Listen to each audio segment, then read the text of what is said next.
Please click the subscribe button and the notification icon. It will help us a lot.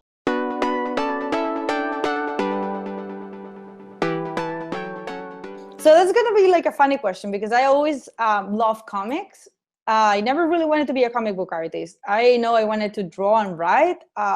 Comics seemed just to be like the answer for it. And when I quit Spain, not quit Spain, well, when I left Spain, I came to the States, I'm like, okay, I'm not going to do comics anymore. I just want to do movies.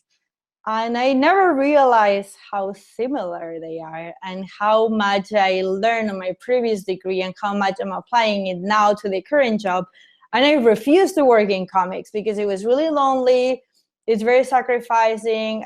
It's a lot of changes. It's very committed, right? It was a little bit of a frustrating process for me too, because I don't like to do the same thing over and over, but I did it. So I was like, I'm not doing comics anymore, no. And then after coming here, like deciding I wanted to work in bigger studios, and then finishing Art Center, having my experience on like bigger studios that I never dreamed I could work for, I realized that was just not for me. And I'm like, okay, then what is for me? Like, what is it? Like, am I being spoiled now? What is it?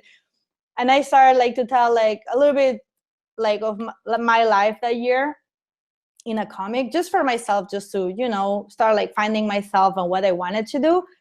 And then I went back to Spain because my visa expired, and then that comic was sold to a publisher.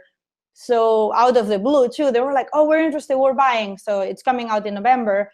And then that gave me the energy to be like, I think I can sell stories. I think I can do it. I think that can be my job and I can make it work.